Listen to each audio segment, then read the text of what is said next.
Alors, dans cette vidéo, nous allons regarder ce que sont les permissions sous Unix, les droits Unix, comment ça fonctionne, histoire qu'on soit un petit peu plus à l'aise quand on va les manipuler.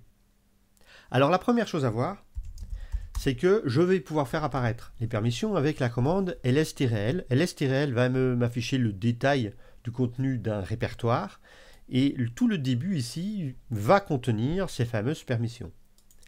Pour commencer, en fait, les permissions, ce sont ces 9 caractères-là. Le premier caractère qu'on peut voir ici j'ai un B, ici j'ai un tiret, ici j'ai un petit L, ici j'ai un petit C, vous voyez qu'il y en a différents, très courant qu'on rencontre très souvent, c'est un petit D. Ici, ça va m'indiquer le type de fichier. Sous Unix, il y a une chose intéressante qui est que tout est fichier. Tout est fichier, ça veut dire quoi? Tout est fichier, ça veut dire que tout ce qui est présent dans la machine est représenté sous forme de fichier, mais de fichiers de différents types.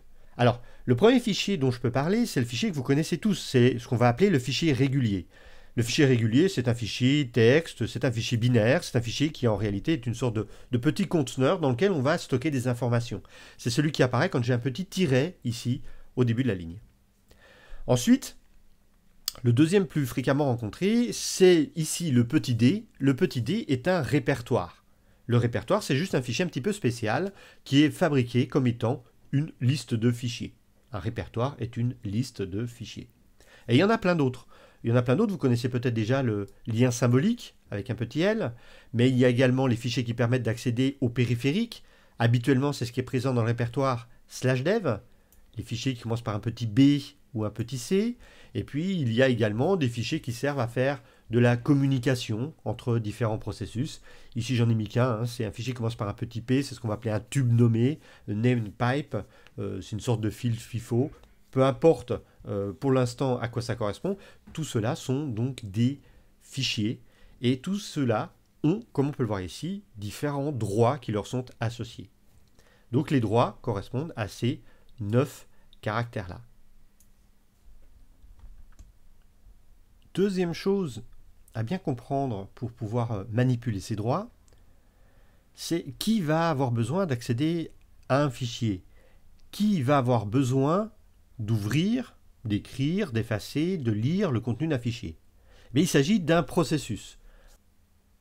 On a l'habitude de dire oui, mais je vais ouvrir le fichier, alors qu'en réalité, on va demander à un processus, à un programme qui tourne dans la machine, à ouvrir le fichier pour nous. Par conséquent, il est important de connaître un minimum de choses sur ces fameux processus. Alors un processus, c'est un programme qui tourne dans la mémoire de l'ordinateur, et un processus, il va avoir un certain nombre de propriétés.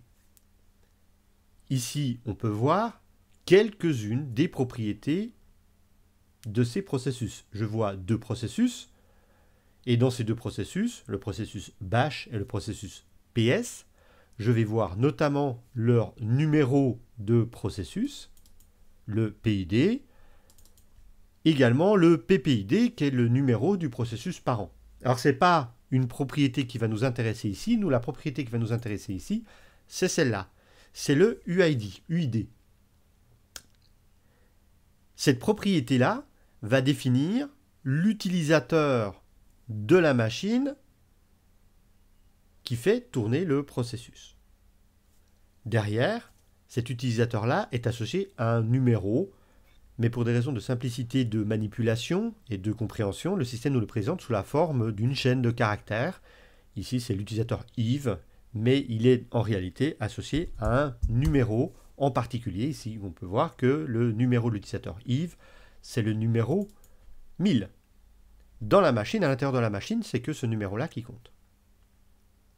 Pour en revenir au niveau des droits, à l'aide de la commande cat, je vais donc afficher le contenu du fichier doc.txt.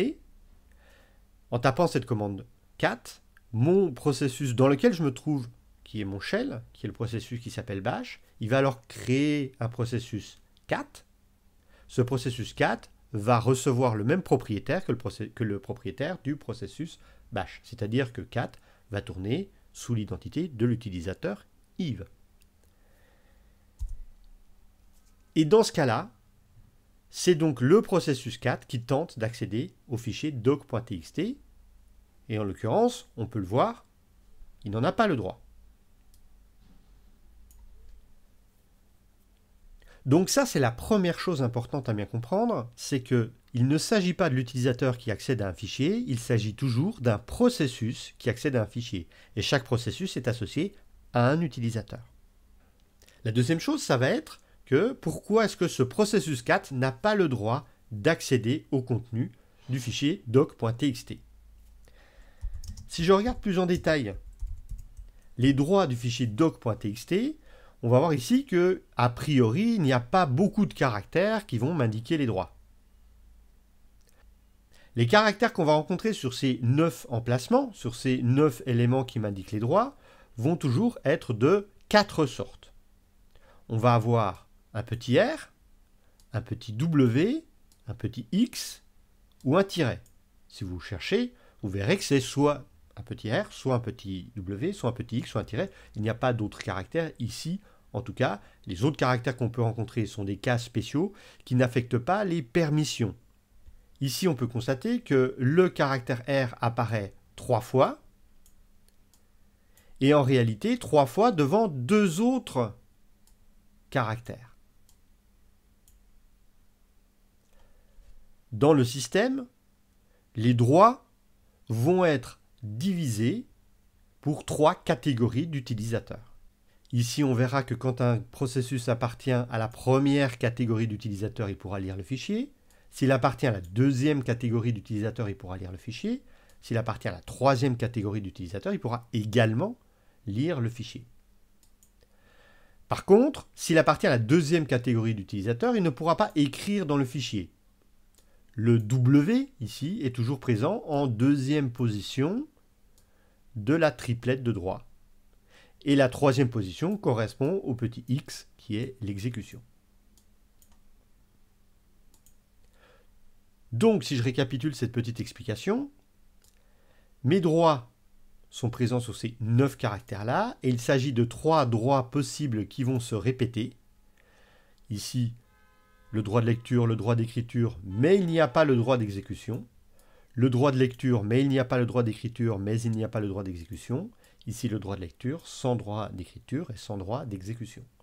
Donc on a 3 fois les droits qui vont se répéter pour 3 catégories d'utilisateurs différents.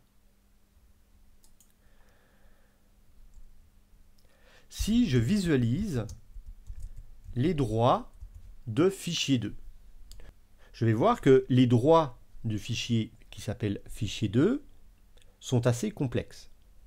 Je vais tout d'abord avoir une première catégorie d'utilisateurs qui a droit de lecture, le droit R, le droit d'écriture, le droit W, et le droit d'exécution, le droit X. Une deuxième catégorie d'utilisateurs qui a bien le droit de lecture R et le droit d'exécution X, mais qui n'a pas le droit d'écriture.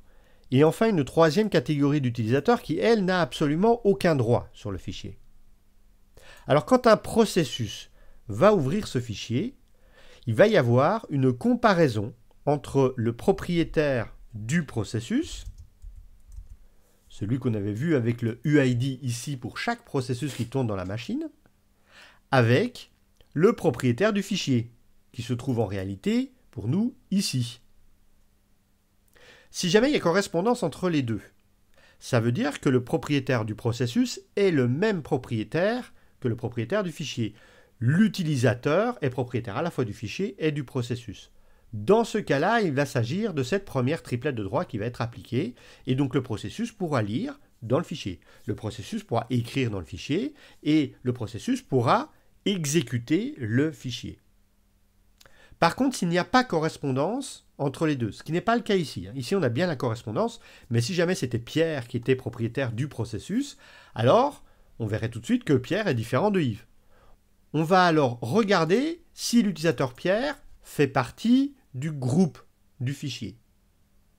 Ici, il ne s'agit pas ici d'un utilisateur, il s'agit ici d'un groupe. C'est un groupe qui s'appelle Yves. Et quand l'utilisateur Pierre va tenter d'accéder au fichier, on va regarder si l'utilisateur Pierre appartient au groupe Yves. Si c'est le cas, alors c'est cette deuxième catégorie de droits qui vont être appliqués. Le droit de lecture et le droit d'exécution sans le droit d'écriture. Dans notre cas, Pierre ne fait pas partie du groupe Yves, donc si jamais le propriétaire du processus n'est pas égal au propriétaire du fichier, on regarde si le propriétaire du processus appartient au groupe de fichiers. Et s'il n'est ni égal au propriétaire du fichier, ni n'appartient au groupe du fichier, alors les droits qui vont être appliqués, ce seront les droits précisés par cette dernière triplette. En l'occurrence, aucun droit n'est autorisé si l'on n'est pas l'utilisateur Yves, si le processus qui tente d'accéder au fichier n'appartient pas à l'utilisateur Yves, ou si le processus qui tente d'accéder au fichier n'est pas membre du groupe Yves. Aucun droit ne leur seront accordés. Et les droits vont se dérouler dans cet ordre-là. Premier cas, est-ce que le propriétaire du processus est le même que le propriétaire du fichier? Si oui, alors on a trouvé les droits, c'est la première triplette. Sinon, est-ce que le propriétaire du fichier appartient au groupe du fichier? Si oui, il s'agit de la deuxième triplette ici de droit. Et enfin, si l'utilisateur n'est ni propriétaire ni membre du groupe du fichier, alors c'est la troisième triplette qui prend les droits.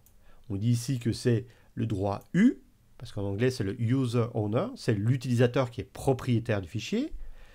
La deuxième triplette, c'est le droit G, parce que c'est le droit group owner, c'est le groupe d'appartenance du fichier. Et la troisième triplette, c'est le droit O, c'est other, c'est les autres. Tous les autres cas sont résumés dans cette troisième triplette. Alors voilà, j'espère que cette toute première vidéo vous a plu. Il y a encore plein d'autres choses à raconter. On verra ça peut-être dans d'autres vidéos si le cœur m'en dit, si jamais ça fonctionne bien avec cette première vidéo.